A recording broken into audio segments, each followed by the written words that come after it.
special guest, Mr. John Spicer. He has been painting for 50 years, been working with Benmore for 30, and we're really happy to have you in our podcast for today. If there's anything you would like to add, remember this is a safe environment, so we can talk about paint and anything that is regarding with that subject. So thank you very much for being here today. Happy to be here if I can help out there, Yusef. Thank you so much. Sure. The first question I wanted to ask you is regarding your experience as a painter. How do you decide the paint finishes when you're creating an environment for your? Because we've spoken before, right. So you said that you do more residential homes. Correct. Yeah. Mm-hmm. I generally will ask the customer what they prefer, but I will explain to them the advantages and disadvantages of what they wanted to use. I would say my go-to product with Benjamin Moore is Ultra Spec Low Sheen. I like the finish that gives. It goes on nice, and you can still wash it, and it has a very pleasant look. If somebody wants more sheen, then I would bump up to the eggshell. But I never on walls go beyond an eggshell there. And don't use too much flat other than on the ceilings. Right. The flat will hide the imperfections and everything, but there's no washability to it, and it doesn't have much life to it. It just has a little more reflective ability with the Ultra Spec Low Sheen. Right. Okay. Yeah. So now you're mentioning in terms of sheen, a good rule of thumb would be to keep the ceiling flat, the walls for interior eggshell. Right. And what about the trims and doors? Yeah, I almost always use semi-gloss on that. Semi-gloss? Job we were today, we were using high gloss, but that's very unusual. It gives it a very wet look, and so it looks like the trim is super shiny. Very few people choose that. I prefer the semi-gloss. Okay, perfect. Yeah. Thank you for sharing that. That's very helpful, especially for new painters out there that want to, have a more professional look and go with the tendency, if you will, mm-hmm. Right? Okay, thank you so much. The next question is more focused on preparing the surface. So when you're preparing... let's say you got a new job. Right. What is the first thing you usually do for the prep work? Right. Prep is 90% of painting. If you want the job to turn out good, you got to do all the prep work. But we're extremely thorough on that. First thing we do is we tape off the room and cover everything up so we don't make a mess on the carpeting or hardwood floors, whatever the people have. Then we will prepare the walls. And the way we prepare the walls, we get a LED light and hold it at like a 45-degree angle. And that really highlights everything that you need to repair. And we'll have a scraper in one hand and LED light in the other, and then go through and look for imperfections. If we run across nail pops, generally, a building inspector told me this years ago, they used to say, put a screw in there, but they seem to always come back. So what I do is just pull the old drywall nail out, and that really works well. So we'll look for all those imperfections. Around the woodwork, if there's any cracking, we have a triangular scraper, and we open all those areas up. And then we will follow that up and caulk all of that. We usually use for our patching compound Easy Sand 45 that you can get at Benjamin Moore. And no advertising intended. Of course, a little plug is always good. But you always have to use 2 coats because the first coat will go ahead and shrink a little bit. Then after we've done all that and it's dry, we use a lot of fans to make things dry faster in there too. Sometimes we'll use a blow dryer. Sometimes we'll use a heat gun as well on specific spots. But then we will go through and wet sand everything. And wet sanding is where you get a wet, like washcloth, wring it out good, and then try to basically sand down all the areas you patched. And that does 2 things. one, it blends the patch into the surrounding surface, and two, it doesn't create any dust, and it keeps the dust down. Then we let that dry, and then if we have to, we'll do some dry sanding just to make sure everything's smooth, and we're pretty much ready to paint at that point. Perfect.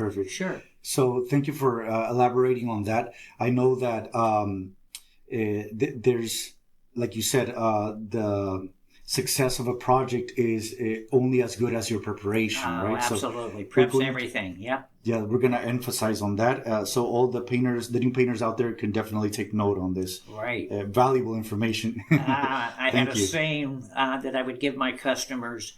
Our reputation is based on surface preparation. A little bit of a rhyme, but that's very important. It is important what you just mentioned there about your clients. How do you make your clients feel comfortable with your environment while you are working in these residential? Yeah, that's a good point. Before I even get the job, when I go out and give it an estimate, I have a little flyer that explains, it says what you can expect if you hire us to paint your house. And I tell them we're going to mark the furniture, label it, and then move it wherever we have to. That we will mark pictures, get those taken care of, and explain the whole painting process for us, so they have a good clue before I arrive what we're going to do. Perfect. And once I'm there, you want to be friendly. You want your employees to be friendly. You want them to look, presentable too. Exactly. And you want to treat their house like it's your own house, and people pick up on that pretty quick. Definitely. Yeah. So it's like I once heard from our sales rep from Benjamin Moore, actually. His name is Todd Ray. Okay. He said something. Usually in school they teach you treat others the way you want to be treated. Right. But sometimes in when you are servicing, or when you're giving your service, he said, let's switch up that and say, treat people the way they want to be treated. So sometimes you have to adapt. Right. So they can feel comfortable, or they can help you, so you know how to be careful with some things that they don't like. And yeah, you can pick it up pretty quick with people, which people are going to be pretty concerned, and you want to make sure that you put them at ease, that you're going to take care of it. But no, that's a good point there. Right. Yeah. Thank you so much for that. So considering that you are making a big change in people's houses, because that's the way I like to see it, you're giving them a new facelift to their house. That's good expression. How does that make you feel, knowing that your work will be seen by these people every day for their ongoing years? Right. Well, that's there's a lot of disadvantages of being self-employed and being a painter, but there's a lot of advantages too. But a big advantage is, at the end of the day, you get to see something that you've renewed, and there's a lot of intrinsic satisfaction in seeing that there. So your name is basically on those walls, so that's another good reason to do a good job. Exactly. Yeah. So basically, the finished job is your company's presentation. Sure. Right. Exactly. Right. So since we're talking about your company, feel free to mention what's your company name. Spicer Painting. Okay. Yeah, if anybody would like to contact you, what's a good number to contact you?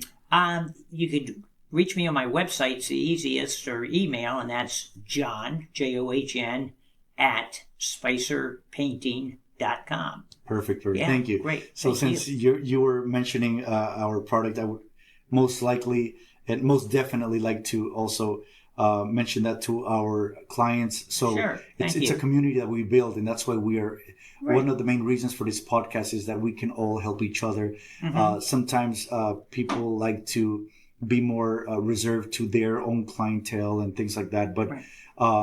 I think that there's no, at the end of the day, the client will go wherever he wants. Yeah. So as long as you have good people like yourself, in this industry, we like to help. We sure. help each other out. No, I appreciate so it. Thank you. Yeah. So we're almost finished here. I just want a few other questions. So at the beginning of this podcast, we mentioned sheens. So the next question is, what do you think is more important, color or sheen? I think definitely color. Yeah, now, without a doubt, it would be color there.